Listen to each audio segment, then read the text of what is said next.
ನಮಸ್ತೆ ವೀಕ್ಷಕರೇ, ಆರೋಗ್ಯ ರಹಸ್ಯ ವಿಶೇಷ ಕಾರ್ಯಕ್ರಮಕ್ಕೆ ಸ್ವಾಗತ. ನಾನು ತೇಜಸ್ವಿನಿ. ಒಳ್ಳೆಯವರಿಗೆ ಒಳ್ಳೇದಾಗುತ್ತೆ, ಕೆಟ್ಟವರಿಗೆ ಕೆಟ್ಟದಾಗುತ್ತೆ ಅಂತಾರೆ.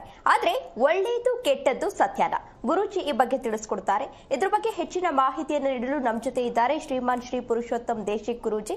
ಅವರ ಕಾರ್ಯಕ್ರಮಕ್ಕೆ ಬರ್ಮಾಡ್ಕೊಳ್ಳೋಣ. ನಮಸ್ಕಾರ ಗುರೂಜಿ, ಕಾರ್ಯಕ್ರಮಕ್ಕೆ ಸ್ವಾಗತ. ನಮಸ್ಕಾರ ಗುರೂಜಿ. ಒಳ್ಳೆಯದು ಕೆಟ್ಟದ್ದು ಸರಿನಾ? ಹರಿ ಓಂ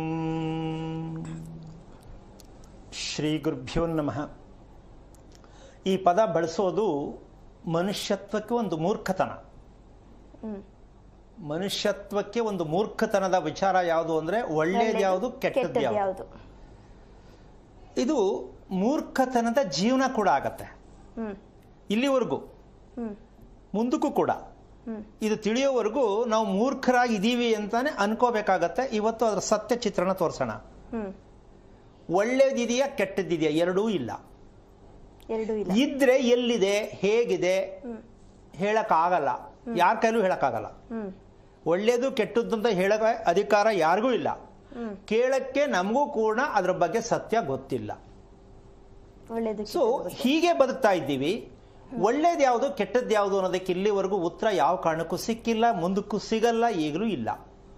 ಹಾಗಿರ್ಬೇಕಾದ್ರೆ ನಂಬಬೇಕಾ ನಂಬಬಾರ್ದ? ಈ ನಂಬಿಕೆ ಆಗಲಿ, ಕಷ್ಟ ಸುಖ ಆಗಲಿ, ಒಳ್ಳೇದು ಕೆಟ್ಟದ್ದಾಗಲಿ, ಹಗಲು ರಾತ್ರಿ ಆಗಲಿ, ಪ್ರತಿಯೊಂದಕ್ಕೂ ಕೂಡ ತನ್ನದೇ ಆದ ಒಂದು ಸಿದ್ಧಾಂತ ಇರತಕ್ಕಂಥದ್ದು. ಅದಕ್ಕೆ ಪ್ರಶ್ನೆ ಇಲ್ಲ, ಉತ್ತರ ಇಲ್ಲ. ಒಂದೇ ನಿಗದಿತವಾದ ವಿಚಾರ. ನಿಗದಿತವಾದ ವಿಚಾರ ಆಗಿರುತ್ತೆ. ನಿಗದಿತ ಅಂದ ಮೇಲೆ ಅದು ಹೀಗೆ ಇರಬೇಕು ಅಂತ, ಅದು ಹೀಗೆ ಇರುತ್ತೆ ಅಂತ. ಹೀಗಿರ್ಬೇಕಾ ಹಾಗಿರ್ಬೇಕಾ ಅಂದಾಗಲೇ ಸಮಸ್ಯೆ ಆಗೋದು. ಅದು ಹೀಗೆ ಇರಬೇಕು, ಅದು ಹೀಗೆ ಇರುತ್ತೆ. ಇರಬೇಕು ಅನ್ನೋದಕ್ಕಿಂತ ಇರುತ್ತೆ. ಈ ಇರಬೇಕು ಅಂದಾಗ ನಿಮ್ಮ ವೈಯಕ್ತಿಕ ಬಂತು. ಒಂದು ಹೆಣ್ಣು ಗಂಡು ಹೀಗಿರ್ಬೇಕು, ಆಗಲ್ಲ. ಹೌದು. ಒಂದು ಮನೆ ಅಂದ್ರೆ ಹೀಗಿರ್ಬೇಕು, ಅದಲ್ಲ. ಅದು ಇರಬೇಕು, ಇದೆ ಅಂದಾಗ ಇರಬೇಕು ಅಂತ ಒಪ್ಕೋಬೇಕು. ಇಲ್ಲದನ್ನ ಈಗಿರಬೇಕು ಅಂತ ಹೇಳಕ್ಕಾಗಲ್ಲ. ಹೌದು. ಕಾರಣ ಇದು ಇಷ್ಟೆಲ್ಲ ಗೊಂದಲದಲ್ಲಿ ನಾವು ಯಾಕೆ ತಗಲಾಕೊಂಡಿದೀವಿ? ಹಾಗಾದ್ರೆ ಗೊಂದಲ ತಾನೇ ಇದು. ಹೌದು. ಒಬ್ಬೊಬ್ರು ಒಂದೊಂದು ಹೇಳ್ತಾರೆ. ಈಗ ಇವರು ನಿಖರವಾಗಿ ಇಲ್ಲವೇ ಇಲ್ಲ ಅಂದ ಮೇಲೆ ಹಾಗಾದರೆ ನಾವು ತಿಳ್ಕೊಳ್ಳೋ ವಿಧ ಆದ್ರೂ ಯಾವುದು ಅಂತಕ್ಕಂಥ ಒಂದು ಪ್ರಶ್ನೆಗೆ ಉತ್ತರ ಬೇಕಾಗತ್ತೆ. ಈ ರಹಸ್ಯಕ್ಕೆ ಕಾರಣಕರ್ತನಾಗಿರ್ತಕ್ಕಂತಹ ಶ್ರೀಮನ್ನಾರಾಯಣನ ಪಾದ ಕಮಲಗಳಿಗೆ ಕೋಟಿ ಕೋಟಿ ನಮನಗಳನ್ನು ಅರ್ಪಣೆಯನ್ನು ಮಾಡಿ, ನಮ್ಮ ಶರೀರದಲ್ಲಿ ಇರ್ತಕ್ಕಂತಹ ಚಲನೆಯಲ್ಲಿ ಇರ್ತಕ್ಕಂತಹ ರಕ್ತ ಸತ್ಯ ತಾನೆ? ನಮ್ಮ ದೇಹದಲ್ಲಿ ರಕ್ತ ಚಲನೆ ಆಗುತ್ತಿರುವುದು ಸತ್ಯವೇ ಸುಳ್ಳ? ಸತ್ಯ. ಹೌದು. ಸೊ ಇದನ್ನ ನಿಖರವಾಗಿ ಹೇಳಲಿಕ್ಕೆ ಯಾವುದರ ಮೂಲಕನಾದ್ರೂ ಸಾಧ್ಯ ಇದೆಯಾ? ನಿಖರವಾಗಿ ಹೇಳಲಿಕ್ಕೆ. ಆಮೇಲೆ ಅದು ಒಂದೇ ರೀತಿಯಲ್ಲಿ ಎಲ್ಲರಿಗೂ ರಕ್ತ ಚಲನೆ ಇರ್ಲಿಕ್ಕೆ ಸಾಧ್ಯ ಇಲ್ಲ. ಹೌದಾ? ತಾಯಿ ಹೊಟ್ಟೆಯಲ್ಲಿ ಹುಟ್ಟಿದ ಮಗುವಿಗೂ ತಾಯಿಗೂ ಒಂದೇ ರೀತಿಯಲ್ಲಿ ಇಲ್ಲ, ಬೇರೆ ಬೇರೆ ಇದೆ. ಹಾಗಿದ್ದ ಮೇಲೆ ಇದು ಒಳ್ಳೇದು ಕೆಟ್ಟದ್ದು ಹೆಂಗ್ ತಗೋತೀರಾ? ತಗೊಳಕ್ಕಾಗತ್ತೆ? ಹೇಳ್ಬೋದಲ್ಲ. ತಾಯಿ ಹೊಟ್ಟೆ ನೋಡಿದ ಮಗುವಿಗೆ ಒಂದೇ ತರ ಇರಬೇಕಿತ್ತು, ತಾಯಿ ತರ ಮಗು ಇರಬೇಕಿತ್ತು, ಮಗು ತರ ತಾಯಿ ಇರಬೇಕಿತ್ತು. ಸಾಧ್ಯನೇ ಇಲ್ಲ. ಇರಬಹುದೇನೋ. ಆದರೆ ಪ್ರಶ್ನೆ ಒಂದೇ. ತಾಯಿಗೊಂಥರ ಆರೋಗ್ಯ ಸ್ಥಿತಿ ಬೇರೆ, ಮಗುಗೊಂಥರ ಆರೋಗ್ಯ ಸ್ಥಿತಿ ಬೇರೆ ಇರುತ್ತಲ್ಲ. ಹೌದು. ಈಗ ಈ ರೀತಿಯಾಗಿ ಒಂದಕ್ಕೊಂದು ಲೆಕ್ಕಾಚಾರ ಹಾಕೊಂಡಾಗ ನಮ್ಗಿಲ್ಲಿ ಒಂದು ಸತ್ಯ ಗೊತ್ತಾಗಬೇಕು. ಏನು ಸರಿ ತಪ್ಪು ಬೇಡವೇ ಬೇಡ, ನಮ್ಗೊಂದು ಗುರುತು ಬೇಕು. ಹೌದಲ್ಲ? ಹೌದು. ಆ ಗುರುತು ನಮ್ಗೆ ಸಿಕ್ಕಿದಾಗ ನಾವ್ ಯಾರನ್ನು ಕೇಳಬೇಕಾಗಿಲ್ಲ. ನಾನು ಸರಿಯಾಗಿದ್ದೀನಿ ಸರಿಯಾಗಿಲ್ವಾ ನಿಮ್ದೇ ಡಿಸೈಡ್. ನಮ್ ಡಿಸಿಷನ್ ನಿಮ್ದೇ. ಅದು ಬೇರೆಯವ್ರು ಹೇಳೋದು ಕೇಳೋದಲ್ಲ. ನಾನ್ ಸರಿಗಿದ್ದೀನಾ ಸರಿಗಿಲ್ವಾ, ಒಳ್ಳೇದಾ ಕೆಟ್ಟದ್ದಾ, ಅದು ನಿಮ್ಮದೇ. ಆ ನಿಮ್ಮದು ಯಾವುದು ಅಂತ ತಿಳ್ಕೊಳ್ಬೇಕಾಗಿರ್ತಕ್ಕಂಥದ್ದೇ ಈ ದಿನದ ಒಂದು ವಿಶೇಷವಾಗಿರ್ತಕ್ಕಂಥ ರಹಸ್ಯ. ಅದನ್ನ ಹೇಗೆ ತಿಳ್ಕೊಳ್ಳೋದು ಅಂತ ಗಾಬರಿ ಆಗೋದು ಬೇಡ. ವಿಷಯವನ್ನ ಮುಂದೆ ಇಡ್ತೀನಿ. ಏನಪ್ಪಾ ಅಂತಂದ್ರೆ, ರಕ್ತ ಚಲನೆಯಲ್ಲಿ ವ್ಯತ್ಯಾಸಗಳು ಅಂತ ನಾವು ಹೇಗೆ ಗುರುತಿಸ್ಕೊಳ್ಳೋದು ಒಂದು ಸಣ್ಣ ಟಿಪ್ಸ್ ಕೊಡ್ಬೇಕಾಗತ್ತೆ. ರಕ್ತ ಚಲನೆಯಲ್ಲಿ ದೇಹದಲ್ಲಿ ನಡೆಯುತ್ತಿರುವ ರಕ್ತ ಚಲನೆಯ ಬಗ್ಗೆ ನಿಮಗೆ ಯಾವ ರೀತಿ ಸಂದೇಶವನ್ನ ನೀವು ತಿಳ್ಕೊಂಡಾಗ ಸರಿ ತಪ್ಪು ಅಂತ ಡಿಸೈಡ್ ಬರುತ್ತೆ. ಯಾಕೆ ನಿಮ್ಮ ದೇಹದಲ್ಲಿರ್ತಕ್ಕಂಥ ನಿಮಗೆ ಮಾತ್ರ ಗೊತ್ತು. ಹೌದು. ಹೌದಾ? ಶಾಸ್ತ್ರ ಹೇಳೋರು ಗೊತ್ತಾ? ಇಲ್ಲ. ಅದಕ್ಕೆ ಶಾಸ್ತ್ರ ಎಂದರೇನು ಅನ್ನೋದಕ್ಕೆ ಉತ್ತರ ಹೆಣ್ಣು ಗಂಡಕ್ಕೆ ಶಾಸ್ತ್ರ ಕೇಳ್ತೀವಿ ಅಂತ ಹೋಗ್ತಾರೆ. ಈ ಶಾಸ್ತ್ರದ ಮೂಲ ಅರ್ಥ ಯಾವುದು ಅಂದ್ರೆ ದೇಹದಲ್ಲಿ ಇರ್ತಕ್ಕಂಥ ರಕ್ತ ಚಲನೆಯ ವ್ಯತ್ಯಾಸಗಳನ್ನ ತಿಳಿಯುವುದೇ ನಿಜವಾದ ಶಾಸ್ತ್ರವೇ ಹೊರತು ಹೆಸರು ಬರಕ್ಕೆ ಶಾಸ್ತ್ರ ಅಂತಕ್ಕಂಥದ್ದೇ ಮೂರ್ಖತನದ ಪರಮಾವಧಿ. ರಕ್ತ ಚಲನೆ ಹೆಣ್ಣಿನಲ್ಲಿ ಗಂಡಿನಲ್ಲಿ ಇರ್ತಕ್ಕಂಥ ವ್ಯತ್ಯಾಸಗಳು ಏನಿದೆ ಆ ವ್ಯತ್ಯಾಸ ಆದಾಗಲೇ ಹುಚ್ಚಿಡ್ಕೊಳ್ಳೋದು, ಕೋಪ ಬರೋದು, ಬೇಜಾರಾಗೋದು, ಹೌದಲ್ಲ? ಇದನ್ನ ನಾವು ತಿಳಿಬೇಕಾಗಿರೋದು ಶಾಸ್ತ್ರ ಅಂತ. ಹೆಣ್ಣು ಗಂಡಗ್ ಮದುವೆ ಶಾಸ್ತ್ರ ಕೇಳಕ್ ಹೋದ್ರೆ ಇದನ್ನ ಏನಾದ್ರೂ ಈ ವಿಚಾರವನ್ನ ಇವತ್ತು ಯಾರಾದ್ರೂ ಹೋಗಿ ಯಾರಾದ್ರೂ ಶಾಸ್ತ್ರ ಕೇಳೋ ಹತ್ರ ಹೋಗಿ ಕೆಣಕಿದ್ರೆ ಅವ್ರಿಗೆ ಲೆಫ್ಟ್ ರೈಟ್ ಮಾಡಿ ಕಳಿಸ್ಬಿಡ್ತಾರೆ. ಯಾರೇ ನಿಮ್ಗೆ ತರ್ಕಟ್ಟು ಯಾರು ಹೇಳಿದ ಅದೆಲ್ಲ ಇಲ್ಲ ಹೋಗ್ರಿ, ನಾವು ಕಾಲದಿಂದ ಮದುವೆ ಮಾಡಿಸಿಲ್ವಾ ಅಂತ ಉತ್ತರ ಹೇಳ್ತಾರೆ ಹೊರತು ಇದೇ ನಾವು ತಿಳ್ಕೊಂಡಿರೋದು ಪಂಚಾಂಗದಲ್ಲಿ ಏನಿದೆ ಅದೇ ಸತ್ಯ ಅಂತ ತಿಳ್ಕೊಂಡಿರ್ತಕ್ಕಂಥದ್ದೇ ಹೊರತು. ಆದ್ರೆ ಪಂಚಾಂಗದಲ್ಲಿ ಇದಿದೆ ಏನು, ರಕ್ತದಲ್ಲಿ ಇರ್ತಕ್ಕಂಥ ವ್ಯತ್ಯಾಸಗಳು ಪಂಚಾಂಗ ಸರಿಯಾದ ಜ್ಞಾನತ್ವ ಹೊಂದಿರುವಂತವ್ರ ಹತ್ರ ಮಾತ್ರ ಗೊತ್ತಿದ್ದು. ಏನೋ ಒಂದ್ ಕಲ್ತಿದ್ದೀನಿ ಒಂದಷ್ಟು ಹೊಟ್ಟೆ ತುಂಬಿಸ್ಕೊಳಕ್ಕೆ ಅನ್ನೋರಿಗೆ ಈ ಬಗ್ಗೆ ಸತ್ಯವಾಗ್ಲೂ ಗೊತ್ತಾಗಲ್ಲ, ಇಲ್ವೂ ಇಲ್ಲ, ಆಗೋದು ಇಲ್ಲ. ನಾವು ಹೋಗೋದು ಅಂತವ್ರ ಹತ್ರನೇ. ಜ್ಞಾನಿಗಳ ಹತ್ರ ಹೋಗ್ಬೇಕು ಅಂತ ಯಾರಿಗ್ ಗೊತ್ತು? ಜ್ಞಾನಿಗಳಂದ್ರೆ ಯಾರು ಅನ್ನೋದೇ ನಮ್ ಜನಕ್ಕೆ ಗೊತ್ತಿಲ್ಲ. ಶಾಸ್ತ್ರ ಹೇಳ್ಕೊಳ್ಳೋದೇ ಪಂಚಾಂಗ ಹೇಳೋರು ಶಾಸ್ತ್ರ ಹೇಳ್ತಾರೆ, ಅಷ್ಟು ನಮ್ಗೆ ಗೊತ್ತು, ಇಷ್ಟೇ ಗೊತ್ತಿರೋದು. ಸೊ ಈ ತಿಳ್ಕೊಂಡಿರೋದಕ್ಕೆ ನಾವು ಇವತ್ತು ಈ ಮಟ್ಟಕ್ಕೆ ತುಂಬಾ ಕಠಿಣವಾದ ಕ್ಷೀಣ ಸ್ಥಿತಿಯಲ್ಲಿ ಇದೀವಿ. ಏನೂ ನಮ್ಗೆ ಸರಿಯಾಗಿ ಗೊತ್ತಾಗ್ತಾ ಇಲ್ಲ ಬದುಕಲಿಕ್ಕೆ. ಯಾಕೆ ಅಂದ್ರೆ ನಾವು ಇನ್ನೊಬ್ಬರ ಮೇಲೆ ಹೊರೆ ಹಾಕ್ಬಿಟ್ಟಿದೀವಿ. ಈ ಇನ್ನೊಬ್ಬರ ಮೇಲೆ ಹೊರೆ ಆಗಬಾರದು ಅಂದ್ರೆ ನಿಮ್ಮ ದೇಹದ ರಕ್ತ ಚಲನೆಯ ಬಗ್ಗೆ ನೀವು ತಿಳ್ಕೊಳ್ಳೇಬೇಕು. ನಿಮ್ಮ ಮಗುಗಾಗ್ಲಿ ನಿಮಗಾಗ್ಲಿ ತಿಳ್ಕೊಂಡ್ರೆ ಶಾಸ್ತ್ರ ಕೇಳೋದು ತಪ್ಪುತ್ತಾ? ತಪ್ಪುತ್ತೆ. ಏನ್ ಹೇಳಮ್ಮ? ಹೌದಾ? ಯಾರೋ ಹೇಳಿದ್ರು ನಾವು ಮಾಡ್ಬಿಟ್ಟ ಮದುವೆ ಅಂತ ಆಮೇಲೆ ಬಂಬಡಿ ಹೊಡ್ಕೊಳ್ಳೋ ಬದ್ಲು, ಕೋರ್ಟ್ ಹತ್ರ ಹೋಗಿ ನರ್ಸಿಂಗ್ ಹೋಮ್ ಹತ್ರ ಹೋಗಿ ಬಂಬಡಿ ಹೊಡ್ಕೊಳ್ಳೋ ಬದ್ಲು ನಾವೇ ತಿಳ್ಕೊಂಡ್ಬಿಡೋಣ. ಗುರುಜಿ ಹೇಗ್ ತಿಳ್ಕೊಳ್ಳೋದು ಇದನ್ನ? ಅದನ್ನೇ ಹೇಳ್ತಾ ವಿಚಾರಕ್ಕೆ ಬಂದೆ. ಹೇಗದು ಅದಕ್ಕೂ ಗುರುತು ಅಂದ್ರೆ ಸಾಮಾನ್ಯವಾಗಿ ಮನುಷ್ಯನ ಉಸಿರಾಟ ಅಂತಕ್ಕಂಥದ್ರಲ್ಲಿ ರಕ್ತ ಚಲನೆಯ ಪೂರ್ಣವಾದ ಸತ್ಯ ಗೊತ್ತಾಗತ್ತೆ. ಉಸಿರಾಟ ರಕ್ತ ಚಲನೆಯ ಮೇಲೆ ಅವಲಂಬಿಸ್ಕೊಂಡಿರತ್ತೆ. ಈಗ ಉದಾಹರಣೆ ಎದುರುಸಿರು ಅಂತ ಗೊತ್ತಾ ನಿಂಗೆ? ಸುಮ್ನೆ ಒಂಥರ ಏಗ್ತಾ ಇರೋದು, ಆಗ್ತಾ ಇಲ್ಲ ನನಗೆ, ಕುತ್ಕೊಳಕ್ ಆಗ್ತಾ ಇಲ್ಲ, ಮಲಗಕ್ಕೂ ಆಗ್ತಾ ಇಲ್ಲ, ಇರಕ್ಕೂ ಆಗ್ತಾ ಇಲ್ಲ, ಬೆವ್ರು ಬರ್ತಾ ಇದೆ, ಹೊಸ್ಕೋತಾರೆ, ಗಾಬರಿ ಆಗ್ತಾರೆ, ಹೊರಗಡೆ ಹೋಗ್ತಾರೆ, ಕಿಟಕಿ ನೋಡ್ತಾರೆ, ಅಂದ್ರೆ ಸರಿಯಾಗಿ ಉಸಿರಾಡಲ್ಲ. ಸೊ ಈ ರೀತಿಯಾಗಿ ಮಾನಸಿಕವಾಗಿ ಅನುಭವಿಸ್ತಕ್ಕಂತಹ ಈ ಉಸಿರಾಟದ ವ್ಯತ್ಯಾಸದಲ್ಲಿ ತಿಳ್ಕೋಬೇಕು ನನ್ನ ದೇಹದಲ್ಲಿ ಆಗ್ತಿರ್ತಕ್ಕಂಥ ವೈಪರೀತ್ಯಕ್ಕೆ ಕಾರಣ ಏನು. ದೇಹದಲ್ಲಿ ನಡೀತಾ ಇರತಕ್ಕಂತಹ ರಕ್ತ ಚಲನೆಯಲ್ಲಿ ವ್ಯತ್ಯಾಸ ಆದಾಗ ಹಾರ್ಟ್ ಅಟ್ಯಾಕ್ ಆಗೋದು ಅಂತ ಸಂದರ್ಭನೇ. ರಾತ್ರಿ ಮಲಗದ ಬೆಳಗ್ಗೆ ಏಳಲಿಲ್ಲ ಅದೇನೆ. ಮಲ್ಕೊಂಡಾಗ ಸ್ವಾಮಿ ಉಸಿರು ಕುತ್ತಿಗೆ ಹಿಡ್ಕೊಂಡಂಗ ಆಗ್ತದೆ, ಅಮಿಕೊಂಡಂಗ ಆಗತ್ತೆ ಅದೇನೆ. ಹೌದಾ? ಈಗ ಇದನ್ನ ಯಾವುದ್ರಲ್ಲೂ ಕೂಡ ಸಾಬೀತು ಮಾಡಕ್ಕೆ ಸೈನ್ಸ್ ಅಲ್ಲೂ ಸಾಧ್ಯ ಇಲ್ಲ. ಏನು ಅಂದ್ರೆ ಆಗೋದಕ್ಕೆ ಏನಕ್ಕಾಯ್ತು ಅಂತ ಸೈನ್ಸ್ ಅಲ್ಲೂ ಪ್ರೂವ್ ಮಾಡಕ್ಕಾಗಲ್ಲ, ಬಟ್ ಶಾಸ್ತ್ರ ಹೇಳೋರ್ ಕಲ್ಲೂ ಹೇಳಕ್ಕಾಗಲ್ಲ. ಅಂತಹ ಒಂದು ಇರ್ತಕ್ಕಂಥ ಸತ್ಯವನ್ನ ನಾವ್ ಹೆಂಗ್ ತಿಳ್ಕೊಳ್ತಕ್ಕಂಥದ್ದು, ಆ ವೈಪರೀತ್ಯ ಯಾಕಾಗ್ಬೇಕು, ರಕ್ತ ಚಲನೆಯ ವೈಪರೀತ್ಯ ಯಾಕಾಗ್ಬೇಕು ಅಂತ ಇವಾಗ ಒಂದು ಚಿತ್ರವನ್ನ ನಾವೊಂದ್ಸಲ ಗಮನಿಸೋಣ. ಆ ಚಿತ್ರದಲ್ಲಿ ನಿಮ್ಮ ಇಲ್ಲಿ ನೋಡ್ಬೋದು. ಇದು ಸಾಮಾನ್ಯವಾಗಿ ನಮ್ಮ ಆಫೀಸಿಗೆ ಬಂದವ್ರಿಗೆ ಇದೆಲ್ಲ ಗೊತ್ತಾಗಿರುತ್ತೆ. ನಮ್ಮ ಆಫೀಸಲ್ಲಿ ಇರ್ತಕ್ಕಂಥ ಕಿಟಕಿ ಅಂತಕ್ಕಂಥ ವಿಚಾರ ಇಡೀ ವಿಶ್ವದಲ್ಲಿ ಈ ತರದ್ದು ಒಂದು ಯಾರು ಒಂದು ಕಿಟಕಿ ಇದ್ರೆ, ಅಥವಾ ಇಡೀ ಭಾರತ ದೇಶದಲ್ಲಿ ಅಥವಾ ಇಡೀ ಬ್ಯಾಂಗ್ಳೂರ್ ಸಿಟಿಯಲ್ಲಿ ಈ ತರದ ಒಂದು ಕಿಟಕಿಯ ಸತ್ಯವನ್ನ ತೋರ್ಸಕ್ ಯಾರು ತಾಕತ್ತಿದ್ರೆ ಇವತ್ತು ತಿಳ್ಕೋಬಹುದಾಗತ್ತೆ. ಇದು ನಮ್ಮ ಆಫೀಸಲ್ಲಿ ಇದೆ, ಬಂದಿರೋರ್ಗೆ ಅರ್ಥ ಆಗತ್ತೆ. ಯಾಕೆ ಅಂದ್ರೆ ನೋಡಮ್ಮ, ಇದು ವೃತ್ತಾಕಾರದ ಭೂಮಿ. ಹೌದಾ? ಭೂಮಿ ವೃತ್ತಾಕಾರ ಇದೆ, ಒಪ್ಕೊಂಡಿದೀವಿ. ಈ ವೃತ್ತಾಕಾರದ ಭೂಮಿಯಲ್ಲಿ ಚಚ್ಚೌಕಾರದ ಮನೆಯನ್ನ ಕಟ್ಟಲೇಬೇಕು, ಕಟ್ಟಿರಲೇಬೇಕು. ಅಲ್ಲಿದೆ ನೋಡು ಸ್ಕ್ವೈರ್ ಫ್ರೇಮು, ಚೌಕಾಕಾರ. ಹೌದಾ? ಈ ರೀತಿ ಮನೆ ನಿಮ್ಮಲ್ಲಿ ಇದೆಯಾ ನೋಡ್ಕೊಳ್ಳಿ. ಇದ್ರ ಜೊತೆಗೆ ಇದ್ರ ಮಧ್ಯಕ್ಕೊಂದು ಚಚ್ಚೌಕಾರ ಕಾಣಿಸ್ತಾ ಇದೆ. ಇದೇ ಕಣಮ್ಮ ಮನುಷ್ಯನ ಪ್ರಾಣವನ್ನ ಹಿಂಡತಕ್ಕಂಥದ್ದು, ಪ್ರಾಣವನ್ನ ರಕ್ಷಣೆ ಮಾಡತಕ್ಕಂಥ ಸತ್ಯವಾದ ಒಂದು ಪೂರ್ಣವಾಗಿರ್ತಕ್ಕಂಥ ಕುಂಡಲಿ. ಅಂದ್ರೆ ಇದನ್ನ ಪ್ರತಿಯೊಬ್ರು ಗಮನಿಸ್ಕೋಬೇಕು. ನಿಮ್ಮ ವಾಸದ ಮನೆಯಲ್ಲಿ ಯಾವ ಕಾರಣಕ್ಕೂ ನಿಮ್ಮ ಮನೆಯಲ್ಲಿ ಈ ತರ ಇದೆಯಾ ನೋಡ್ಕೊಳ್ಳಿ. ಈ ತರ ಇದ್ರೆ ಒಳ್ಳೇದು ಇಲ್ಲ, ಕೆಟ್ಟದ್ದು ಇಲ್ಲ.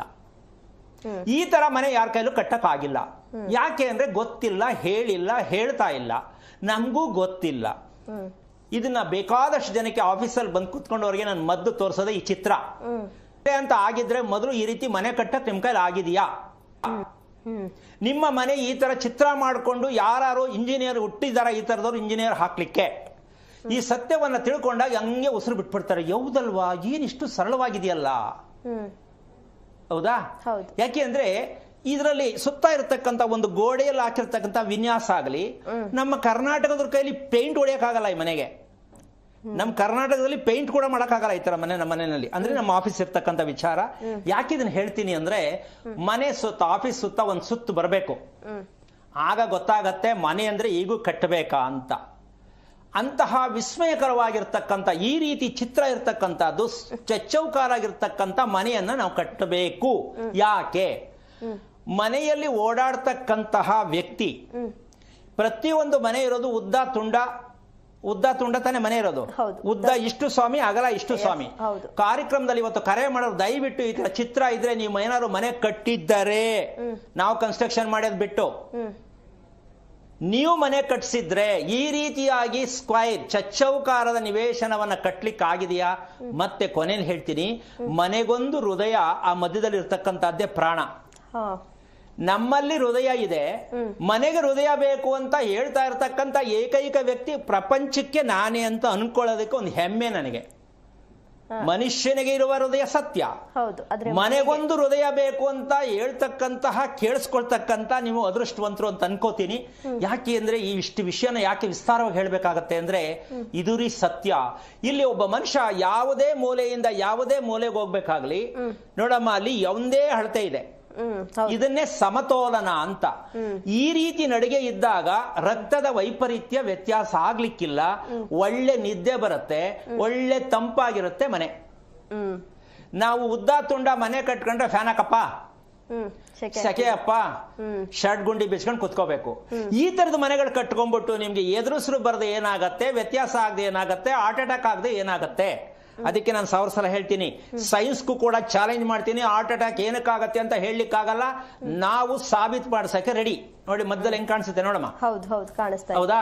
ಈ ಸತ್ಯವನ್ನ ಅರ್ಥ ಮಾಡ್ಕೊಂಡು ಚಾಲೆಂಜ್ ಮಾಡಕ್ಕಿದ್ರೆ ನಾವು ಚಾಲೆಂಜ್ ಮಾಡಕ್ ರೆಡಿ. ಸೈಂಟಿಫಿಕ್ ಆಗಿ ಯಾವ ಆಧಾರದಲ್ಲಿ ಬೇಕಾದ್ರೆ ನೀವು ಬಂದು ಕೇಳಬಹುದು, ತಿಳ್ಕೋಬಹುದು. ಆದ್ರೆ ನಿಮ್ಗೆ ಅದ್ರ ಬಗ್ಗೆ ಗೊತ್ತಿದ್ರೆ, ಸುಮ್ನೆ ಏನೋ ಕಾಲಹರಣ ಮಾಡಕ್ ಕೇಳ್ತೀನಿ ಅಂತ ಅನ್ಕೊಂಡ್ರೆ ನಾನೇನೋ ಮಾಡ್ಲಿಕ್ಕಾಗಲ್ಲ. ಯಾಕೆ ಈ ವಿಷಯವನ್ನ ಚಾಲೆಂಜ್ ಆಗಿ ತಗೋಬೇಕಂತಂದ್ರೆ ಭಗವಂತ ನಮಗೆ ಕೊಟ್ಟಿರ್ತಕ್ಕಂತಹ ಪ್ರತಿ ನಮ್ಮ ದೇಹದ ಭಾಗ ಎಲ್ಲವನ್ನೂ ಸೇರಿ ಇರ್ತಕ್ಕಂಥ ಭಾಗ ಇರ್ತಕ್ಕಂಥದ್ದು ನಮ್ಮ ಬೆನ್ನು ಮತ್ತೆ ನಮ್ಮ ಮೂಗನ್ನ ನೋಡಮ್ಮ ನೀನು. ದೇಹದ ಮಧ್ಯಭಾಗ ಕರೆಕ್ಟ್ ಇದೆಯಾ ಇಲ್ವಾ? ಕರೆಕ್ಟ್ ಇದೆ. ನಮ್ಮ ಮೂಗಿನ ಭಾಗ, ನಮ್ಮ ಬೆನ್ನಿನ ಭಾಗ, ಅದೇ ಹೆಣ್ಣು ಕ್ರಾಪ್ ತೆಗಿತಕ್ಕಂಥ ಭಾಗ ಮಧ್ಯ ಇದೆಯಾ ಇಲ್ವಾ? ಮಧ್ಯ ಇದೆ. ಈ ರೀತಿಯಾಗಿ ಈ ಎರಡು ಭಾಗವನ್ನ ಒಂದು ಮಾಡಿ ಕೂಡಿಸಿ ಮನೆಯನ್ನ ಕಟ್ಟತಕ್ಕಂತದ್ದೇ ನಿಜವಾದ ಶಾಸ್ತ್ರೀಯ ಪದ್ಧತಿಯ ಮನೆ. ಎರಡೂ ಒಂದಿಗೆ ಜೋಡಿಸುವುದು. ಇದಕ್ಕೆ ಇನ್ನೊಂದು ಉತ್ತರ ಹೇಳಂದ್ರೆ ಜ್ಯೋತಿಷ್ಯ ಎಂದರೆ ಏನು? ಇದನ್ನ ಇವತ್ತು ಪ್ರತಿಯೊಬ್ರು ಬೇಕಾದ್ರೆ ಒಂದು ಬುಕ್ಕಲ್ಲಿ ಬರೆದಿಟ್ಕೊಂಬಿಡಿ. ಜ್ಯೋತಿಷ್ಯ ಎಂದರೇನು ಅಂತ ದಯವಿಟ್ಟು ಬರ್ಕೊಂಡು ಕೇಳಿ. ಯಾರು ಉತ್ತರ ಕೊಡ್ತಾರ ಅವ್ರು ಹೇಳ್ತಾರೆ ಜ್ಯೋತಿಷ್ಯ ಅಂದ್ರೆ ಬೆಳಕು. ಅದು ಅವ್ರನ್ನೇ ಕೇಳ್ಬೇಕು, ಎಲ್ಲಿ ಬರ್ತಾಯ್ತೋ ಬೆಳಕು. ಜ್ಯೋತಿಷ್ಯ ಅಂದ್ರೆ ಬೆಳಕಿನ ಕಡೆ ಹೋಗೋದು, ಕತ್ತಲೆಯಿಂದ ಬೆಳಕಿನ ಕಡೆ ಹೋಗೋದು. ಇಷ್ಟು ಬಿಟ್ರೆ ಇನ್ನೇನು ನಮ್ಮ ದೇಶದಲ್ಲಿ ಓಪನ್ ಆಗಿಲ್ಲ ಇಲ್ಲಿವರೆಗೂ. ಯಾರನ್ನೇ ಕೇಳಿ ಬೇಕಾರೆ ಜ್ಯೋತಿಷ್ಯ ಅಂದ್ರೆ ಏನ್ ಸ್ವಾಮಿ ಅಂತ ಯಾರನ್ನಾರು ಕೇಳಿ ಉತ್ತರ ಕೊಟ್ಬಿಟ್ರೆ ಸರಿ. ಮತ್ತೆ ಆ ಉತ್ತರ ಯಾವುದು ಅಂತ ನಾನು ಹೇಳ್ತೀನಿ. ಯಾಕೆ ಅಂತಂದ್ರೆ ಜ್ಯೋತಿಷ್ಯದ ಮೂಲ ಅರ್ಥ, ಇಲ್ಲಿ ನಾನು ಅನ್ನೋ ಪದವನ್ನ ನನಗೆ ಮಾತ್ರ ಗೊತ್ತು ಅಂತ ದಯವಿಟ್ಟು ಅನ್ಕೋಬೇಡಿ. ಹೇಳ್ತಿರೋ ನಾನು ಅಂತ ಹೇಳ್ತಾ ಇದ್ದೀನಿ. ಯಾಕೆಂದ್ರೆ ನನಗೆ ಮಾತ್ರ ಗೊತ್ತು ಅಂತಲ್ಲ, ತಪ್ಪಾಗಿ ಅರ್ಥ ಮಾಡ್ಕೋಬಾರ್ದು. ನಾನು ಒಬ್ಬನೇ ಅಂತ, ನನಗೆ ಮಾತ್ರ ಗೊತ್ತು ಅಂತ ಯಾವ ಕಾರಣಕ್ಕೂ ಹೇಳಕ್ಕೆ ಅಧಿಕಾರ ಇಲ್ಲ, ಹೇಳೋದೂ ಇಲ್ಲ, ನನಗದು ಬೇಕಾಗೂ ಇಲ್ಲ. ಈ ಹೇಳ್ತಾ ಇರ್ತಕ್ಕಂಥ ಒಂದು ವಿಚಾರಕ್ಕೆ ನಾನು ಅಂತ ಹೇಳ್ತಾ ಇದ್ದೀನಿ. ಅದಕ್ಕೆ ಕೆಲವ್ರಿಗೆ ಅರ್ಥ ಆಗಲಿ ಅಂತ ಹೇಳಿದ್ದೀನಿ. ಇಲ್ಲಿ ಜ್ಯೋತಿಷ್ಯದ ಮೂಲ ಅರ್ಥ ಎರಡನ್ನ ಒಂದುಗೂಡಿಸುವುದೇ ಜ್ಯೋತಿಷ್ಯದ ಮೂಲ ಅರ್ಥ. ಎರಡನ್ನ ಒಂದುಗೂಡಿಸುವುದೇ. ಏನಿದು ಅಂದ್ರೆ ಆಕಾಶ ಭೂಮಿಯನ್ನ ಒಂದು ಮಾಡಿದಾಗ ಮಳೆ ಬರುತ್ತೆ. ಆಕಾಶ ಭೂಮಿ, ಒಂದು ಹೆಣ್ಣು ಒಂದು ಗಂಡು ಸಂಯೋಗವಾದಾಗ ಮಗು ಬರುತ್ತೆ. ಹೌದಾ? ದೇಹ ಮತ್ತೆ ಮನಸ್ಸನ್ನ ಒಂದು ಮಾಡಿದಾಗ ಮನಸ್ಸಿಗೆ ನೆಮ್ಮದಿ ಸಿಗತ್ತೆ. ಇಷ್ಟು ಉದಾಹರಣೆ ಕೊಟ್ಟಿದ್ದೀನಿ. ಈ ವಿಚಾರವನ್ನ ಜ್ಯೋತಿಷಿಗಳು ತಿಳ್ಕೊಂಡಿದಾರ ನಮ್ಮ ದೇಶದಲ್ಲಿ ಅನ್ನೋದು ನಿಜಕ್ಕೂ ಇಲ್ವೇ ಇಲ್ವಲ್ಲ ಅಂತ ನನಗೆ ಇಲ್ಲಿವರೆಗೂ ಕೊರತೆ ಇದೆ. ಜ್ಯೋತಿಷ್ಯ ಎಂದರೇನು, ಶಾಸ್ತ್ರ ಎಂದರೇನು ನಾವೇ ಬಂಬಡಿ ಹೊಡ್ಕೋಬೇಕು. ಅಲ್ಲಿ ಉತ್ತರ ಇಲ್ಲ. ಕಾಲದಿಂದ ಹೇಳ್ಕೊಂಬಂದ್ರೆ ಯಾರು ಇವ್ರು ಬಂದು ಏನೇನೋ ಹೇಳ್ತಾವ್ರೆ ಅನ್ನೋರು ಬಂದ್ರೆ ನಾವು ಸರಿಯಾಗಿ ಉತ್ತರ ಹೇಳ್ಕೊಡ್ಬೋದು. ಏನಂದ್ರೆ ತಪ್ಪಾಗಿ ಹೇಳಬೇಡಿ ಅಂತ ಹೇಳ್ಬೋದು ಅಷ್ಟೇ, ಇನ್ನೇನು ಹೇಳಕ್ಕಾಗಲ್ಲ. ನಿಮಗ್ ತಿಳಿದ್ರೆ ನೀವು ಹೇಳ್ತಾ ಇದ್ದೀರಾ, ಇದರಿಂದ ನಿಮಗೂ ಒಳ್ಳೇದಾಗಿಲ್ಲ, ಹೇಳೋರು ಒಳ್ಳೇದಾಗಿಲ್ಲ, ದಯವಿಟ್ಟು ಅದ್ ಬಿಟ್ಬಿಟ್ಟು ಹೊಸ್ದಾಗಿ ಬನ್ನಿ ಅಂತ ಹೇಳ್ಕೊಡೋಣ ಅಂತ ಒಂದು ಆಸೆ. ಅಂದ್ರೆ ಅವ್ರಿಗೆ ಗೊತ್ತಿದ್ರೂ ಕೂಡ ಬಳಸುವಂತಹ ಒಂದು ಮಟ್ಟಕ್ಕೆ ಹೋಗಿಲ್ವಲ್ಲ ಅನ್ನೋದೇ ನಮ್ಗೊಂದು ಕೊರತೆ. ಹಾಗಾಗಿ ಈಗ ಅರ್ಥ ಆಗಿದೆ ಅಂತ ಅನ್ಕೊಳ್ತೀನಿ. ಯಾಕೆ ಅಂತಂದ್ರೆ ಎಲ್ಲೋ ಐತೆ ಕಾಣ್ದಿರೋ ತಂದು ತೋರಿಸಿದ್ರು ಅನ್ನೋದಲ್ಲ. ಬೇಕಾದಷ್ಟು ಜನಕ್ಕೆ ಇವತ್ತು ನಮ್ಮ ಆಫೀಸಿಗೆ ಬಂದವರಿಗೆ ಇದೆಲ್ಲ ಅರ್ಥ ಆಗಿರುತ್ತೆ, ನಾನು ಅರ್ಥ ಮಾಡಿಸ್ತೇನೆ, ಯಾವುದೇ ವಿಷಯ ಹೇಳಲ್ಲ. ಬಂದು ಕುತ್ಕೊಂಡ ತಕ್ಷಣ ಸ್ವಲ್ಪ ತಿರುಗಿ ನೋಡಿ, ಇದು ಕಿಟಕಿನ ಮನೆನ ನೋಡಿ ಫಸ್ಟ್ ಅಂತ ಹೇಳಿದಾಗ ವಾ ನಾನು ಅನ್ಕೊಂಡೆ ಏನೋ ಅಂತ ಆಮೇಲೆ ಅಂತಾರೆ. ಯಾಕೆಂದ್ರೆ ಆ ಕ್ವಶನ್ ಅಲ್ಲೇ ಕ್ರಿಯೇಟ್ ಆಗತ್ತೆ. ಎಲ್ಲೂ ಇಲ್ವಲ್ಲ ಇದು ಈ ತರ. ಆ ಥರದ್ದೇ ವಿಚಾರಗಳು ಕೂಡ ನಮ್ಮ ಹತ್ರ ಇರ್ತಕ್ಕಂಥದ್ದು. ಯಾರು ಹೇಳಿಲ್ಲ, ಹೇಳಕ್ಕಾಗಲ್ಲ ಅಂತಕ್ಕಂಥ ವಿಚಾರನೆ ಆರೋಗ್ಯ ರಹಸ್ಯದ ಕಾರ್ಯಕ್ರಮ. ಯಾಕೆ ಅಂದ್ರೆ ಇದರಲ್ಲಿ ಪಾಪ ಕೆಲವರಿಗೆ ಪೂರ್ತಿ ನಮ್ಗೆ ಅರ್ಥ ಆಗ್ತಾ ಇಲ್ವಲ್ಲ ಅನ್ನೋದು ಕೆಲವರು ಕೊರತೆ.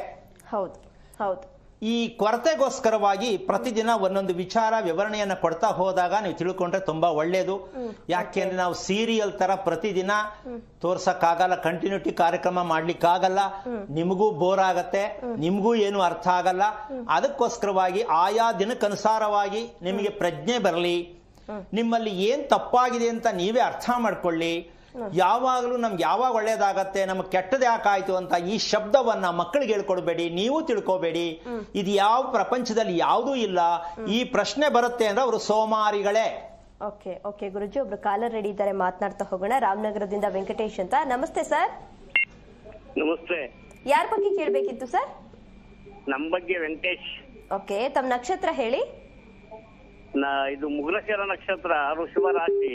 ಓಕೆ, ಗುರುಜಿ ಇದ್ದಾರೆ, ಮಾತನಾಡಿ. ಹಲೋ. ಸರಿ ಮೇಡಮ್. ಹಲೋ. ಹಾ ಹೇಳಿ ಸರ್, ನಮ್ದು ಮೃಗಶಿರ ನಕ್ಷತ್ರ. ಆಯ್ತು, ಕೇಳಿಸ್ತು, ಹೇಳಿ. ಮುಂದಕ್ಕೆ ಏನಾಗ್ಬೇಕು ಹೇಳಿ. ಮುಂದಕ್ಕೆ ನಮ್ಗೆ ಮನೆಯಲ್ಲಿ ಏನು ಏರುಪೇರು ಯಾಕೆ ಹಿಂಗೆ ಹೆಚ್ಚು ಕಡಿಮೆ ಆಗ್ತದೆ ಅಂತ ಕೇಳಕ್ಕೆ. ಎಷ್ಟು ವಯಸ್ಸು ತಮ್ಗೆ? ನಮ್ಗೆ ಆಲೆ 67 ವರ್ಷ. ಮದುವೆಯಾಗಿ ಎಷ್ಟು ವರ್ಷ ಆಯ್ತು? ಮದುವೆ ಆಗಿ 35 ವರ್ಷ. ಓಕೆ, ನಾನು ನಿಮಗೆ ಯಾಕೆ ಇದನ್ನು ಕೇಳಿದೆ ಅಂದರೆ, ಒಬ್ಬ ಗುರುಗಳ ಹತ್ರ ಒಂದು ವಿಚಾರವನ್ನು ಕೇಳಬೇಕು ಅಂದರೆ ಕೊನೆ ಪಕ್ಷ ಒಂದು ಏನಾದರೂ ಒಂದು ನಮಸ್ಕಾರ ಅಂತಕ್ಕಂಥ ಹೇಳುವ ವಾಡಿಕೆನೂ ಪಾಪ ನಿಮಗೆ ಬಂದಿಲ್ವಲ್ಲ ಅಂತ ನನಗೆ ಬೇಜಾರಾಗ್ತಾ ಇದೆ.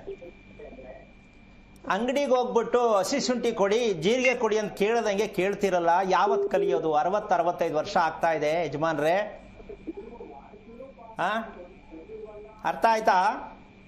ಹೇಳಿ ಸ್ವಾಮಿ. ಅಲ್ಲಲ್ಲ, ಈಗ ಬರ್ತಾ ಇದೆ ಸ್ವಾಮಿ ಅಂತ.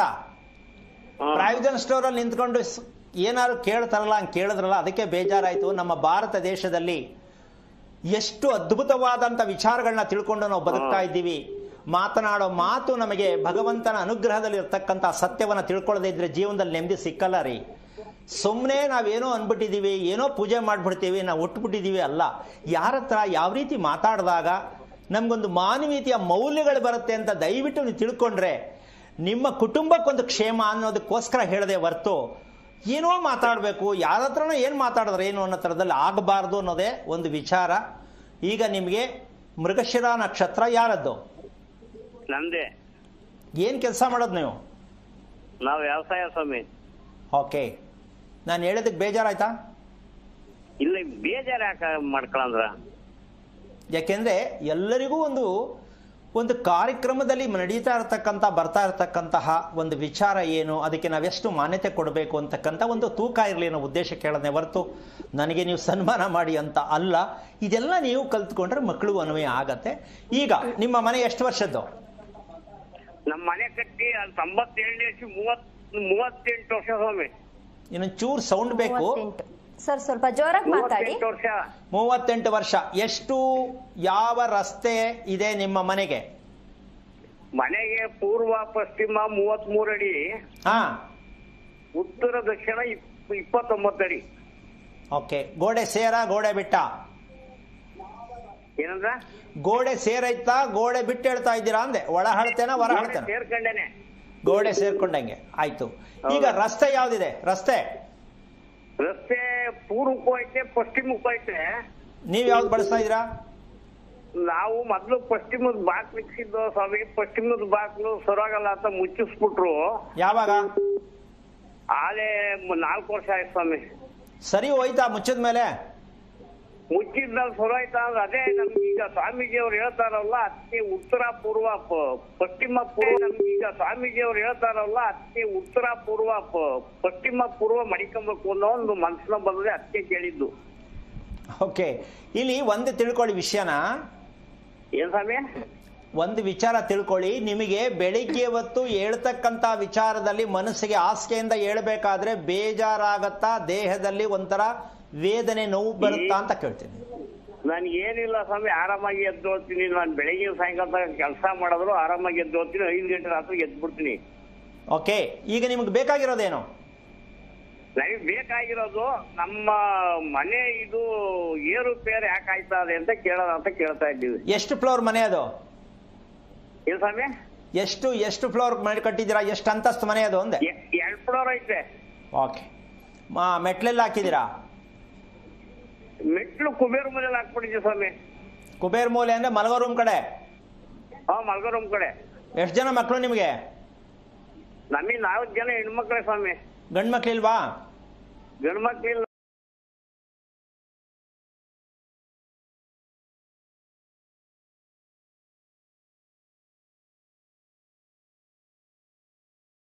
ಮೂರ್ ಜನಕ್ಕೆ ಮದುವೆ ಮಾಡಿದೀನಿ. ಒಬ್ಬಳು ಮಗಳವಳೆ ಇಂಜಿನಿಯರ್ ಓದ್ತಾವಳೆ. ನಾವು ತಮ್ಮದಿರು 5 ಜನ ಅಣ್ಣ ತಮ್ಮದಿರು ನಾವು ಜೊತೆಲೇ ಇದ್ದೀವಿ.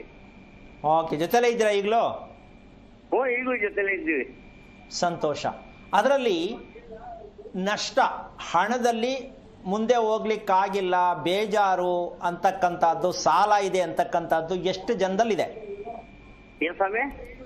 ಬೇಜಾರು ಮಾಡ್ಕೊಳ್ಳೋದು, ಕೋಪ ಮಾಡ್ಕೊಳ್ಳೋದು, ಸಾಲಕ್ಕೆ ಸಿಕ್ಕಾಕೊಂಡಿದ್ದೀನಿ ಅಂತಕ್ಕಂಥದ್ದು ಎಷ್ಟು ಜನದಲ್ಲಿ, ಯಾರಲ್ಲಿದೆ? ಅದ್ರಾಗೆ ಒಬ್ಬನೇ ಬೇಜಾರು ಮಾಡ್ಕೊಳ್ಳೋನು, ಕೋಪ ಮಾಡ್ಕೊಳ್ಳೋನು, ಸಾಲಕ್ಕೆ ಸಿಗಾಕೊಂಡ್ರೆ ನನ್ನ ಇಂದ್ಲೋನ್ 2ನೇನು. ಓಕೆ, ಈಗ ನಿಮ್ಮ ಮನೆ ಭಾಗದಲ್ಲಿ ಇರ್ತಕ್ಕಂತಹ ಒಂದು ಪಶ್ಚಿಮ ರಸ್ತೆಯಲ್ಲಿ ಇದ್ದಂಥ ಬಾಗಿಲು ಸರಿ ಇಲ್ಲ ಅಂತ ಮುಚ್ಚಿದ್ರು ಅಂತ ಹೇಳಿದ್ರಿ. ಹೌದು ಸ್ವಾಮಿ. ಅಕಸ್ಮಾತ್ ಆಗಿ ಸ್ಟೇಷನ್, ಪೊಲೀಸ್ ಸ್ಟೇಷನ್, ಕೋರ್ಟ್ಗೆ ಯಾರ್ದೋ ವಿಚಾರಕ್ಕಾಗಲಿ ಯಾರು ಹೋಗಿದ್ದು? ನಾನೇ ಹೋಗ್ತಾ ಇದ್ದೀನಿ. ಯಾಕಿದ್? ಎಷ್ಟು ವರ್ಷದಿಂದ ಹೋಗ್ತಿದ್ದೀರಾ ಸರ್? 5 ವರ್ಷದಿಂದ ಇವೆಲ್ಲ ಸ್ಟಾರ್ಟ್ ಆಯ್ತು. ಇನ್ನು ಮುಂದೆ ಐತೆ ಮಾರಿ ಹಬ್ಬ? ಇನ್ನು ಮುಂದೆ ಐತದ? ಇನ್ನು ಮುಂದೆ ಐತೆ ಮಾರಿ ಹಬ್ಬ. ಈಗೆಲ್ಲಿ ಮುಗೀತು? ಈಗ ಶುರು ಆಗಿರೋದು. ಯಾಕೆಂದ್ರೆ ಬಾಗನ್ ಮುಚ್ಚು ಅಂತ ಹೇಳಿದ್ ಪುಣ್ಯಾತ್ಮನ್ ಕೇಳಬೇಕು, ಯಾಕೆ ಮುಚ್ಚಬೇಕಿತ್ತು ಅದು ಅಂತ. ಯಾರೋ ಹೇಳಿದ್ರು. ಒಂದ್ ನಿಮಿಷ ಕೇಳಿಸ್ಕೊಳ್ಳಿ ಪೂರ್ತಿ ಕೇಳಿಸ್ಕೊಳ್ಳಿ. ಈಗ ನಾನ್ ಮತ್ತೆ ತೆಗಿರಿ ಅಂತ ಹೇಳ್ತಾ ಇಲ್ಲ. ಒಬ್ಬೊಬ್ರು ಹೇಳ್ದಂಗ್ ಮಾಡಿದ್ರೆ ದಿನ ಒಂದೊಂದು ಕಿಟಕಿ ತೆಗಿಬೇಕಾಗತ್ತೆ, ದಿನ ಒಂದೊಂದು ಮೆಟ್ಲು ಹೊಡಿಬೇಕಾಗತ್ತೆ. ಅದೆಲ್ಲ ಏನು ಮಾಡಕ್ ಹೋಗ್ಬೇಡಿ. ವಿಚಾರ ಇಷ್ಟೇ, ಯಾರೋ ಏನೋ ಹೇಳಿದ್ರು ಅಂತ ಮಾಡಕ್ ಹೋಗೋದಲ್ಲ. ಪಶ್ಚಿಮ ಮತ್ತೆ ಪೂರ್ವ ಬಾಗಿಲು ನೇರವಾಗಿದೆ ಅಂತ ಲೆಕ್ಕಾಚಾರಕ್ಕಿದೆಯಾ? ಸ್ವಲ್ಪ ಹಿಂದ್ಗಡೆ ಬಾಗಿಲು, ಪಶ್ಚಿಮದ ಬಾಗಿಲು ಕ್ರಾಸ್ ಇದೆ ಅಂತ ನೀವು ತಿಳ್ಕೊಂಡಿದ್ದೀರಾ? ನಿಮ್ಮ ಮನೆದು ಹೇಳಿ. ಪಶ್ಚಿಮದ ಬಾಗಿಲು ಸೆಂಟ್ರಾಗ ಐತೆ. ಪೂರ್ವಕ್ಕೆ ನಾವು ಬಾಗಿಲು ಮಡಗಿಲ್ಲ, ಉತ್ತರಕ್ಕೆ ಮಡಗ್ ಬಿಟ್ಟಿದೀವಿ. ಅವಾಗ ನಾನೇ ಮನೆ ಕಟ್ಸಿದ್ದು ಉತ್ತರಕ್ಕೆ ಮಡಗ್ಬಿಟ್ಟೆ. ಯಾಕೆ? ಆ ಹಿಂದ್ಗಡೆ ಮಕ್ಕೆ ಬೇರೆಯವ್ರ ಮನೆ ಇತ್ತು, ಅದಕ್ಕೆ ಕಡೆ ಯಾಕೆ ಅನ್ಬಿಟ್ಟು ನಮಗೆ ಸ್ವಲ್ಪ 3 ಅಡಿ ಜಾಗ ಇದ್ದಿದ್ದು. ಕೇಳಿಸ್ಕೊಳ್ಳಿ, ಹೇಳ್ತೀನಿ. ಭಗವಂತ ಮನುಷ್ಯನಿಗೆ 2 ಕಡೆ ಡೋರ್ ಕೊಟ್ಟಿದ್ದಾನೆ, ಹೌದಾ? ಹೌದು. ಮತ್ ನೀವು ಮಾಡಿ ಸರಿನಾ? ಯೋಚನೆ ಮಾಡಿ.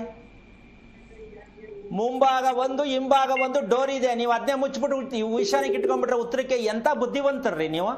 ಯಾವ ಪುಸ್ತಕ ಓದಿದ್ರಿ? ಯಾರು ಹೇಳ್ದವರು?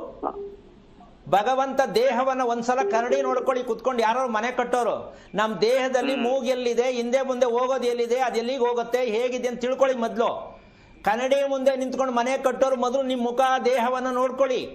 ಅದೇ ರೀತಿ ಮನೆಯನ್ನ ಕಟ್ಟಿದ್ರ ಬದುಕೋತೀರಾ. ಇಲ್ಲ ಅಂದ್ರೆ ತಲೆ ಕೆಟ್ಟವರು ಊರು ತುಂಬಾ ಸಿಗ್ತಾರೆ ಅಂತ ಅವ್ರು ಹೇಳೋದಕ್ಕೆಲ್ಲ ಇತ್ತಗದು ಈ ಕಡೆ ಮಡಗಿ, ಮೆಟ್ಲು ತೆಗೆದು ಈ ಕಡೆ ಮಡಗಿ ಅಂದ್ರೆ ಮನೆಯೆಲ್ಲ ಒಡೆದು ಪೂರ್ತಿ ಪಾಳಾಗಿ ಊರು ಬಿಟ್ಟು ದುರ್ಗತಿಗೆ ತಗೊಂಡೋಗಿ ನಿಲ್ಲಿಸ್ಬಿಡ್ತಾರೆ. ಇದನ್ನ ಫಸ್ಟ್ ನೀವು ತಿಳ್ಕೋಬೇಕು. ನಮ್ಮ ದೇಹದಲ್ಲಿ ಯಾವ ರೀತಿ ಇದೆಯೋ ಅದೇ ರೀತಿ ಮನೆಯನ್ನ ಕಟ್ಟಬೇಕು ಅಂತ ಯಾರು ನಮ್ಮ ದೇಶದಲ್ಲಿ ಇದ್ದಾರೆ? ಇಲ್ಲ, ಎಲ್ಲ ಹುಚ್ಚು ಮುಂಡೆವೇ ಇರೋದು. ಯಾಕೆ ಮಾತು ಹೇಳ್ತಾ ಇದ್ದೀನಿ ಅಂದ್ರೆ, ಶಾಸ್ತ್ರ ಕೇಳೋರ ಹತ್ರ ಎಲ್ಲ ಹೋಗ್ಬಿಟ್ಟು ಮನೆ ಕಟ್ಟಕ್ಕೆ ಕೇಳೋರು ಏನಾಗತ್ತೆ ಹೇಳಿ? ಪಂಚೆ ಹೋಗೋದು ಎಷ್ಟು ದಿನ ಆಗಿರುತ್ತೋ ಅವರು ವಾಸ್ತು ಹೇಳ್ತಾರೆ. ಇದೆಲ್ಲ ಯಾಕೆ ಹೇಳ್ತಾ ಇದ್ದೀನಿ ಅಂದ್ರೆ, ಯಾರೋ ಹೇಳೋದನ್ನ ಕೇಳಕ್ ಹೋಗ್ಬೇಡಿ. ನಾನು ನಿಮ್ಗೆ ಹೇಳಿದ್ದೇನು, ನಮ್ಮ ದೇಹದಲ್ಲಿ ಭಗವಂತ ಹೇಗೆ ಕೊಟ್ಟಿದ್ದಾನೋ ಹಾಗೆ ಮನೆಯನ್ನ ಕಟ್ಟಬೇಕು ಅಂದ್ರೆ ನೀವು 1 ಅಡಿ ಇರ್ಲಿ 2 ಅಡಿ ಇರ್ಲಿ. ಮೊದಲನೇದಾಗಿ ಉದ್ದ ತುಂಡ ನಿಮ್ಮ ಮನೆ ಅಳತೆ ಇದೆ. ಇವಾಗ ನಾನು ಚಿತ್ರ ತೋರಿಸ್ತೇನೆ, ನೋಡಿದ್ರ ಟಿವಿಲಿ? ನೋಡ್ರಿ ಸ್ವಾಮಿ, ಅದನ್ನ ನೋಡ್ಕೊಂಡೆ ನಿಮಗೆ ಫೋನ್ 1 ವಾರದಿಂದ ಕಾಲ್ ಮಾಡ್ತಾ ಇದ್ದೀನಿ, ಇವಾಗ ಸಿಕ್ತು. ಈಗ ಲೆಕ್ಕ ಹಾಕೊಳ್ಳಿ, ಆ ರೀತಿ ನಿಮ್ಮ ಮನೆ ಇರಬೇಕಾ ಬೇಡವಾ ನೀವೇ ಡಿಸೈಡ್ ಮಾಡಿ. ಮೊಬೈಲಲ್ಲಿ ಕೂತ್ಕೊಂಡು ಇನ್ನೊಂದ್ಸಲ ನೋಡಿ ಆ ಮನೆ ಭಾಗ ಹೆಂಗಿದೆ ಅಂತ. ನಿಮ್ಮ ಮನೆ ಇರೋದು ಉದ್ದ ತುಂಡ, ನೀವೇ ಅಲ್ಲ, ಪ್ರಪಂಚದಲ್ಲಿ ಎಲ್ಲರೂ ಉದ್ದ ತುಂಡನೇ ಮಾಡ್ಕೊಂಡಿರೋದು. ಹೌದು ಸ್ವಾಮಿ, ನಮ್ಗೆ ಏನ್ ಗೊತ್ತಾಗ್ತದೆ, ಅವು 500 ಹೇಳೋದಂಗೆ ನಾವು ಕಟ್ಟಡ ಮಾಡ್ದಂಗೆ. ನೋಡಿ ಈಗ ಬಂದ್ರು 500 ಕೆಳಗಡೆಗೆ. ಈ 500 ಕತೆ ಹಿಂಗೆ ಆಗಿರೋದು ನಮ್ಮ ದೇಶ. ದಯವಿಟ್ಟು ಬೇಜಾರು ಮಾಡ್ಕೋಬೇಡಿ, ಸರಿಯಾಗಿ ತಿಳ್ಕೊಳ್ಳಿ. ಯಾವುದು ಒಡೆದು ಪಡೆದು ಪಜಿತಿ ಮಾಡಬೇಡಿ. ಆ ಬಾಗಿಲು ಈ ಬಾಗಿಲಿಗೆ ಯಾವ ತರ ಕನೆಕ್ಟಿವಿಟಿ ಕೊಡಬೇಕು, ಉಸಿರಾಟವನ್ನ ಕೊಡಬೇಕು, ಇದನ್ನ ಇನ್ನೂ ಹೆಚ್ಚಾಗಿ ತಿಳ್ಕೋಬೇಕಂದ್ರೆ ಮನುಷ್ಯ ಆಡ್ತಕ್ಕಂಥ ಮೇಲುಸಿರಿಗೂ ಕೆಳಭಾಗದಲ್ಲಿ ಹೋಗ್ತಕ್ಕಂಥ ಉಸಿರಾಟಕ್ಕೂ ಒಂದೇ ಇದ್ರೆ ಮಾತ್ರ ಮನುಷ್ಯ ಆರೋಗ್ಯವಾಗಿರೋದು. ಇದಕ್ಕೆ ಮೀರಿ ಇನ್ನೇನು ಹೇಳಕ್ಕಾಗಲ್ಲ. ಅದೇ ಚೆನ್ನಾಗಿಲ್ಲ ಅಂದ್ರೆ ಮನೇಲಿರೋಲ್ಲ ರೋಗನೇ. ಹೌದು ಸ್ವಾಮಿ, ಅಷ್ಟಿಂದ ಬಾಕ್ಲ ಮುಚ್ಚಿದ ಮೇಲೆ ಮಣ್ಮಕ್ಳೆಲ್ಲ ಶುಗರೇ. ನೋಡಿ ಬಂದ್ರಿ ಈಗ ಶುಗರ್ಗೆ. ಓಕೆ, ಬೇಜಾರು ಮಾಡ್ಕೋಬೇಡಿ. ಸತ್ಯ ತಿಳ್ಕೊಂಡಿಂದ ಖುಷಿ ಆಯ್ತು ಅಂದ್ರೆ ನಿಮ್ಮ ಮನೆ ಚಿತ್ರ, ನಿಮ್ಮ ಮನೆ ಅಳತೆ ತಗೊಂಡು ತಿಳ್ಕೊಳ್ಳೋದೇ ಆದ್ರೆ ತಿಳ್ಕೊಳ್ಳೋಕೆ ಪ್ರಯತ್ನ ಮಾಡಿ. ಏನು ಆಗ್ಬಿಡುತ್ತೆ ಅಂತಲ್ಲ, ತಿಳ್ಕೊಳ್ಳೋಕೆ